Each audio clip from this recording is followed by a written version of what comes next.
चला नमस्कार, मी पियुष थोरात पुन्हा एकदा तुमचं स्वागत आहे एका नवीन व्हिडिओमध्ये. पुन्हा एकदा तुमच्यासोबत एक नवीन ॲडव्हर्टाइजमेंट घेऊन उभा आहे. आजच्या व्हिडिओमध्ये आपण office of the director general Assam rifle या महत्त्वाच्या सेंट्रल गव्हर्नमेंटच्या डिपार्टमेंटमध्ये कुठल्या महत्त्वाच्या व्हॅकन्सी निघलेल्या आहेत त्याच्याबद्दल आपण चर्चा करणार आहोत. वेगवेगळ्या महत्त्वाच्या व्हॅकन्सी आपण बघणार आहोत इथं. तर याच्यामध्ये जवळपास 200पेक्षा जास्त व्हॅकन्सी तुम्हाला या पूर्ण ओव्हरऑल ॲडमध्ये बघायला भेटणार आहेत. जवळपास 215 व्हॅकन्सी याच्यामध्ये आहेत. कुठल्या वेगवेगळ्या पोस्ट आहेत. फार्मसी ऑफिसर्स पकडून बाकीच्या कुठल्या विद्यार्थ्यासाठी फॉर्म फिलअप करू शकतात. फॉर्मची बेसिकलिबिलिटी फ्रेशर अप्लाय करू शकतात किंवा करू शकत नाही. सगळ्या महत्त्वाच्या गोष्टी तुम्हाला आजच्या व्हिडिओमध्ये मी शेअर करायचा प्रयत्न करेन. त्याच्यामुळे व्हिडिओ खूप महत्त्वाचा होणार आहे. व्हिडिओ शेवटपर्यंत नक्की बघा. बघू शकता तुम्ही 30 जानेवारी 2025ला हे जे आहे ते नोटिफिकेशन आलेलं होतं. तरी तुम्ही बघू शकता 22 फेब्रुवारीला जे आहे ते ॲप्लिकेशन स्टार्ट झालेले आहेत आणि 22 मार्चला जे आहे ते ॲप्लिकेशन क्लोज होणार आहेत. तर खाली आल्यानंतर तुम्ही चेक करू शकता आणखीन काही महत्त्वाच्या अपडेट्स आहेत. तर त्याच्याबद्दल आपण इथं चर्चा करूया.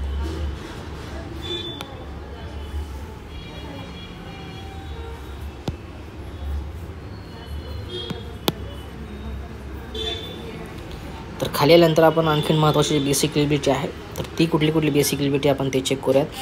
हाऊ टू अप्लाय जर तुम्ही इथं चेक केलं तर तुम्ही बघू शकता आपल्याला ऑनलाईन पद्धतीने या वेबसाईटवरती जाऊन आपल्याला ॲप्लिकेशन करायचे आहेत. त्याच्यानंतर ॲप्लिकेशनची फीस आहे ती फी स्ट्रक्चरमध्ये गेल्यानंतर तुम्ही बघू शकता 200 रुपये आहे काही पोस्टसाठी 100 रुपये तुम्ही बघू शकता.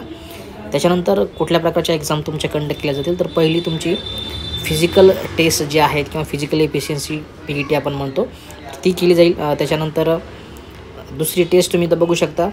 तिसरी टेस्ट आहे रिटर्न टेस्ट. पहिली टेस्ट तुमची फिजिकल स्टँडर्ड टेस्ट, त्याच्यानंतर फिजिकल एफिशियन्सी टेस्ट आणि तिसरी रिटर्न टेस्ट. अशा 3 तुमच्या टेस्ट ह्या कंडक्ट केल्या जातील.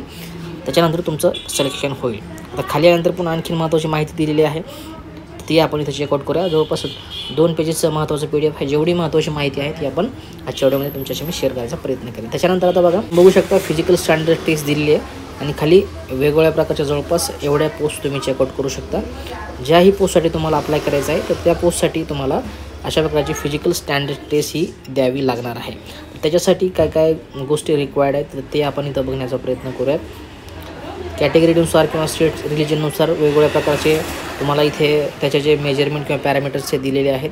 तर मेलसाठी तुम्ही बघू शकता 170 सेंटीमीटर जी आहे ती चेस्ट दिलेली आहे आणि नॉर्मल जी आहे ती 80 सेंटीमीटर दिलेली आहे. एक्सपांड करून 85 तुम्ही इथं चेक करू शकता आणि दोन्ही मेल फिमेल जे आहेत ते याच्यासाठी इलिजिबल आहेत. फार्मसी ऑफिसरसाठी स्पेशल फिजिकल स्टँडर्ड टेस्ट जी आहे ती खाली तुम्ही बघू शकता दुसऱ्या कॉलममध्ये, ज्याच्यामध्ये मेल आणि फिमेल दोन्ही इलिजिबल आहे. तुम्ही बघू शकता इथे मेल आणि इथं फिमेल. याच्यामध्ये हाईटचा जर आपण विचार केला मेलसाठी 170 आहे, फिमेलसाठी 157 आहे. चेस्टचा जर विचार केला मेलसाठी तर नॉर्मल 80 आणि एक्सपांड करून 85 सेंटीमीटर तुम्ही इथे बघू शकता. रिलॅक्सेशन जे आहे ते खालीलप्रमाणे महत्त्वाचे रिजन्स किंवा काही कॅटेगरी दिल्या त्यांच्यासाठी आपण अशा प्रकारचं रिलॅक्सेशन याच्यामध्ये बघू शकतो. त्याच्यानंतर बाकीच्या ज्या वेगवेगळ्या पोस्ट आहेत त्यांच्यासाठी फिजिकल स्टँडर्ड टेस्ट होणार आहे ते बघून घ्या. रिलिजननुसार त्यांनासुद्धा इथं चेस्ट फॉर मेल दिलेला आहे. मेलसाठी 170 आहे, नॉर्मलसाठी 80 आहे आणि एक्सपांड करून 85 तुम्ही बघू शकता. त्याच्यानंतर दुसरी टेस्ट तुम्ही बघू शकता फिजिकल स्टँडर्ड टेस्ट. त्याच्यामध्ये कॅटेगरीनुसार इथंसुद्धा चेस्ट फॉर मेल दिलेले आहे. ज्या हे पोस्टसाठी तुम्ही मला अप्लाय करायचे तुम्ही तुमच्या रिस्पेक्टिव्ह पोस्टप्रमाणे तुम्हाला चेस्ट आणि रनिंगसाठी जेही पॅरामीटर्स लागणार आहेत ते तुम्हाला इथं चेकआउट करून घ्यायचे. त्याच्यानंतर फिजिकल इफिशियन्सी टेस्ट PET तर ही कशा प्रकारची होणार आहे तर ती खाली लक्षात घ्या. त्याच्यामध्ये रनिंग तुमची होणार आहे. PET will be conducted for all the candidates qualified initially verification of the documents. The parameter for PET are as follow.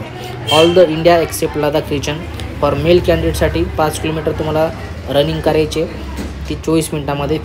फिमेलसाठी 1.6 kilometre जे आहे ते 8.5 मिनटासाठी आहे. त्याच्यानंतर खाली लडाख रिजनसाठी होतं आहे. त्याच्यानंतर बाकीच्या रिजनसाठी खाली अशा प्रकारचे तुम्ही पॅरामीटर चेकआउट करू शकता. रनिंग आहे या फिजिकली इफिशियन्सी टेस्टमध्ये. त्याच्यानंतर नेक्स्ट बघा ट्रेड टेस्ट स्किल होणार आहे.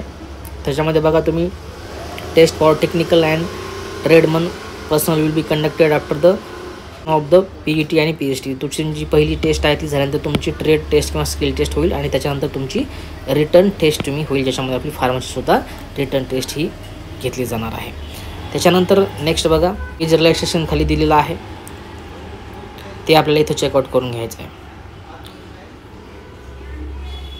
खाली आल्यानंतर आता फार्मासिस्ट याच्यासाठी काय महत्त्वाची इलिजिबिलिटी आहे तर ते आपण चेक करूयात. त्याच्यामध्ये for male and female candidates both eligible आहेत. Initial officer of education qualification 10वी आणि 12वी, degree in diploma pharmacy from the recognised institution of a central or state government which the period of training 2 year followed by the internship of which practical training not less than 500 hour.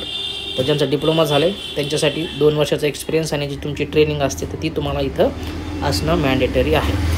त्याच्यानंतर खाली आल्यानंतर processing of the qualification under the 31 and 32 of the pharmacy act 1948 and registration under the 33 of the this act. तर तुमचं इथं registration आणि diploma झाल्यानंतर तुम्हाला 2 वर्षाचा एक्सपिरियन्स असणं गरजेचं आहे. बी फार्मसीची कुठल्याही प्रकारचा एक्सपिरियन्स आपल्याला ओव्हरऑल या ॲडमध्ये बघायला भेटत आहे. सगळ्यात महत्त्वाचं जी एज लिमिट आहे तर ती तुम्हाला 20 ते 25 वर्ष एज लिमिट तुम्ही बघू शकता. ज्याच्यामध्ये मिनिमम वर्ष आहे तुमचं 20 वर्षापासून तर 25 वर्षापर्यंत तुमचं एज लिमिट असेल तुम्ही या पोस्टसाठी अप्लाय करू शकता. वेगळ्या पोस्टसाठी जसं की ट्रेड एक्सरे असिस्टंट असेल किंवा बाकीच्या पोस्ट असेल तर त्याचं एज रिलॅक्सेशन आपल्या रिस्पेक्टिव्ह क्वालिफिकेशनप्रमाणे आपल्याला खाली बघून घ्यायचं आहे. खाली आल्यानंतर तुम्हाला एक चार्ट दिलेला आहे ज्याच्यामध्ये तुम्हाला वेगवेगळ्या प्रकारच्या व्हॅकन्सी तुम्ही इथं चेकआउट करू शकता. ज्याच्यामध्ये टीचर असेल, रेडिओ मेकॅनिक असेल, लिनरमन असेल, इंजिनियर असेल, अशा प्रकारच्या वेगवेगळ्या व्हॅकन्सी आहेत. जेही तुमचं एज्युकेशन क्वालिफिकेशन असेल त्याच्याप्रमाणे तुम्हाला या पोस्टसाठी अप्लाय करायचं आहे आणि आपल्या कॅटेगरीसाठी किंवा आपल्या पोस्टनुसार किती व्हॅकन्सी आहेत आपल्याला या चार्टमधून चेकआउट करून घ्यायचं आहे. आता फार्मसी ऑफिसरचं जवळपास आपण बघितलं तर खाली तुम्ही चेकआउट करू शकता. टोटल 8 व्हॅकन्सी तुम्ही बघू शकता, 10 नाहीत. फार्मसी ऑफिसरची किंवा फार्मसीसाठी 8 व्हॅकन्सी ज्या की अशा प्रकारे कॅटेगरीनुसार डिवाईड केलेल्या आहे. तर अशा प्रकारचं महत्त्वाचं नोटिफिकेशन होतं. हे नोटिफिकेशन तुम्हाला आपल्या टेलिग्राम चॅनलवरती, त्याचबरोबर आपली साईट डेव्हलपमेंट चालू आहे त्याच्यावरती तुम्हाला ह्या गोष्टी पुढे फ्युचरमध्ये थोड्या दिवसामध्ये अवेलेबल होऊन जातील. सध्या तुम्हाला टेलिग्राम चॅनलवरती PDF भेटून जाईल. ज्याही पोस्टसाठी तुम्ही इलिजिबल असाल त्या पोस्टसाठी तुम्ही या वेबसाईटवरती जाऊन ॲप्लिकेशन करू शकता. पुन्हा एकदा सांगेल महत्त्वाची ज्या डेट्स आहेत त्या 22 फेब्रुवारीला ॲप्लिकेशन स्टार्ट झालेले आहेत आणि 22 मार्च 2025ला ॲप्लिकेशन करण्याची शेवटची तारीख आहे. फार्मसीसोबतच बाकीचे जे विद्यार्थी आपल्या आरोग्य भरतीसाठी महाराष्ट्राच्या प्रिपेअर करत आहेत त्यांच्यासाठी सुद्धा एक सुवर्ण संधी आहे. ते सुद्धा विद्यार्थी वेगवेगळ्या पोस्टसाठी इलिजिबल असतील तर ते विद्यार्थी याच्यासुद्धा फॉर्म फिलअप करू शकतात. अशाच प्रकारच्या महत्त्वाचे अपडेट तुम्हाला वेळोवेळी या यूट्यूब चॅनलवरती भेटत असतात. त्याचबरोबर महत्त्वाचे 2 चॅनल आपले टेलिग्रामवरती आहेत. एक ड्रग इन्स्पेक्टरसाठी प्रिपेअर करत असाल तर ड्रग इन्स्पेक्टर एक्झाम म्हणून महत्त्वाचं चॅनल आहे. त्याचबरोबर आयडियल फार्मसी कोचिंग खास फार्मसीच्या विद्यार्थ्यांसाठी हे 2 महत्त्वाचे चॅनल. त्याच्यानंतर थोड्या दिवसांमध्ये आपली वेबसाईट डेव्हलपमेंट होत आहे. थोड्या दिवसामध्ये जसे काम पूर्ण झाल्यानंतर ॲडव्हर्टमेंट सहित बाकीच्या महत्त्वाच्या नोट्स अपडेट ज्याही असतील ते तुम्हाला डायरेक्ट वेबसाईटवरती अवेलेबल होऊन जातील. तर हीच होती एक महत्त्वाची अपडेट. अशाच प्रकारच्या महत्त्वाच्या अपडेट तुम्हाला वेळोवेळी या यूट्यूब चॅनलवरती भेटत असतात. पुढच्या महत्त्वाच्या अपडेटसाठी तुम्ही मला इथे जॉईन करू शकता. तर आजच्या फक्त एवढंच. भेटूया काही पुढच्या महत्त्वाच्या अपडेट्सवर. तुमची काळजी घ्या. जय हिंद, वंदे मातरम.